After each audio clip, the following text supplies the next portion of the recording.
So next up, I want to show you real quickly how do we analyze the relationship of one item to another. Okay, so it really does work well in the vertical perforations, and I had said that we're going to do it with the horizontal perforations as well, but because you're going to have to do trig for the horizontal ones, and you don't really have to for the vertical ones, at least not in this condition, we're just going to do the vertical ones.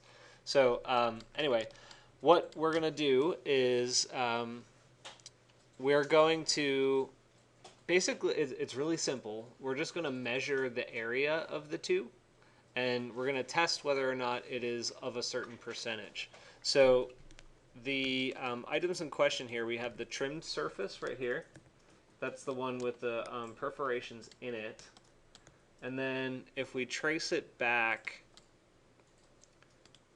it should be these. No, sorry. The glazing element. That was the offset surface back here. So that's the one that we're going to test it against. This is also a really good time, since we have all this really like crazy stuff happening right here. I'm going to take another quick sidebar and show you a bit of a file management thing. Okay, so I have this element way back here that I need to reference to something that's all the way at the end. They have these things in Grasshopper for the wires that's called wireless display. It's pretty cool. But you kind of have to know how it works. So for instance, and I'm just going to do this with a surface for now. If I plug my surface in right here, right, I can drag this thing all the way to the end, or not.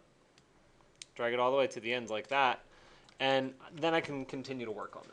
But imagine if you do that 4, 5, 20 times over, the way that all of this can read, it'll get really messy really fast, right? It's already kind of messy. I'm trying to keep it pretty organized, but it gets really messy. But anyway, what we can do is turn this into a wireless connection so that we can reference it over there, but we won't have to see all the crossing wires. So the way that I like to do that is, well, let me show you kind of the way a lot of people do it first, and then I'm going to show you a best practice. So if I pull this all the way to the end, the way I make it wireless is by right-clicking on the input, and I go to Wire Display. Whoop, you can't see that. Wire Display, and I change it here to Hidden. And it does this. It makes a little Wi-Fi symbol on the input side. But when I click it, you can see the wire. But if I deselect it, you can't see that wire at all. It's a pretty cool feature.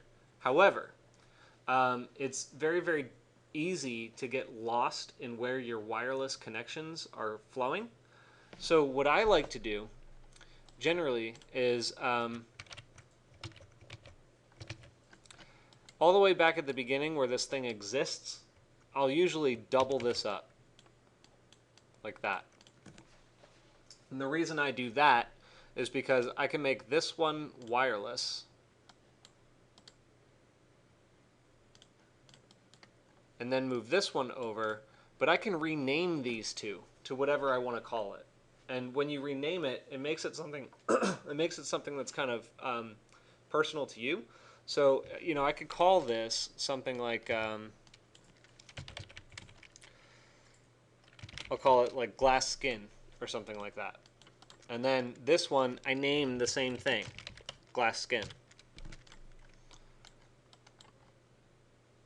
So when I pull this over here, I know that this glass skin is this glass skin, if that makes any sense to you. It should. So similarly, I like to break apart some of these other ideas that I have so that we can read it a little bit more cleanly. So I'm going to do that now with you. This brep is kind of a big key component of that. So for me, I'm going to pull this back, and I'm going to make a copy of the brep. And I'm going to call this datum surface. And I'll call this one datum surface as well. You guys don't have to do this. You don't have to follow along with me. I'm just going to show you how we can take this whole big mess and clean it up. So this datum surface is going to be made wireless. and I'll pull it over to where that connection is made. So, and then I can just override. That connection goes in there. It'll calculate.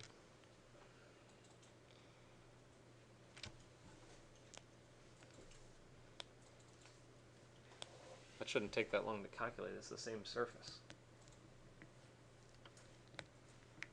Hang on. It's usually better if you do this kind of stuff in the beginning. Okay, I'll make this connection as well. And it'll calculate. And similarly, now that I have this actually created as a wireless connection, I can copy and paste this down and replace the connections down here as well. So I'll plug this in here, plug this in here, and then if you can see what it really does, it grants me the opportunity to select these elements and just separate them out. So I'll make that a closed group. This one I'm probably going to make a connection from my datum surface to something else. So this one, since it's edge based, I'm going to connect an edge connector with a curve. And this one I'll call datum subdivide. Oops.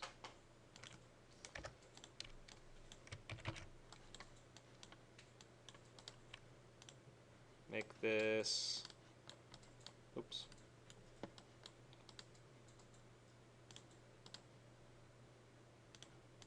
Hidden. And then I'll connect that down here. So this becomes a group. This becomes a primary group.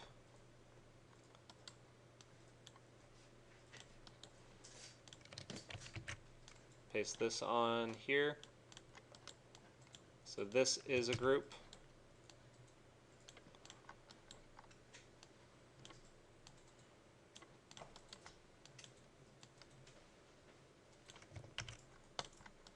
So that just greatly cleaned up that whole thing, didn't it? Right, now it's much easier to look at. What do you think? Yeah? It helps you keep track of your thoughts a little bit better.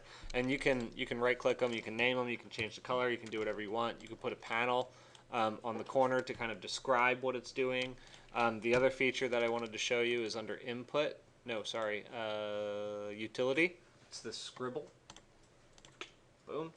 You drop scribble in and you can actually double click and say what it does. Just wanted to throw that out there to you. So I wanted to show you the analysis part too. So the analysis part is really just a product of calculating the percentage of how much this surface covers versus the glazing behind. And that's really just mathematics using the surface and analysis tool. Okay, so we can measure the area of the trimmed solid, and that would be this right here. And we'll look at the type of information that we have, like that. So we have a series of areas. Do the same thing down here. And then we have another series of, or one giant area actually for the surface behind, because that's not subdivided. So the mathematics process is just adding all of these together and then dividing one by the other. So the addition process is kind of non-intuitive. You have to use what's called mass addition. And so under math and operators, we use mass addition. So it takes the list of items that you're going to add together, and it'll give you the result. However, this is giving us a list of 24 different results from 24 different input items, which basically means it's giving us the same answer. Why is that?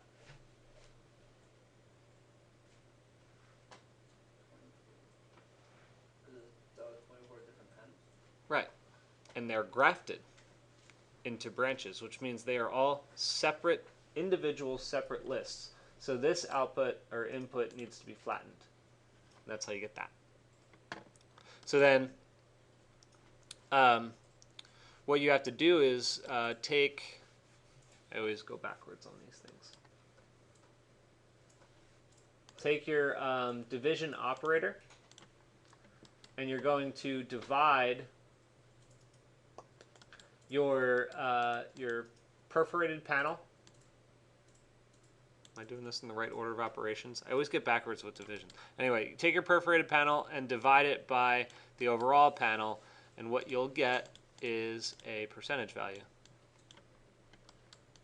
So round that up to 2 places, and the perforated panel is currently covering 75% of the glazing surface.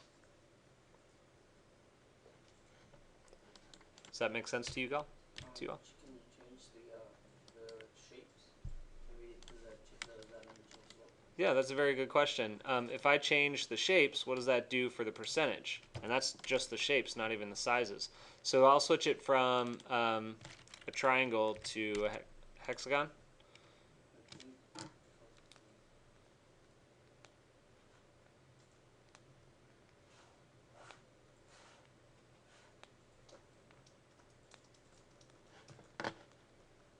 Just a moment. All right, so we just switched it to a hexagon, and that made, that's a big difference. Now it's only covering 48%. So it's kind of an intriguing exercise. All right, so what questions do you have about this before I move us into what's going to be our week assignment? Okay.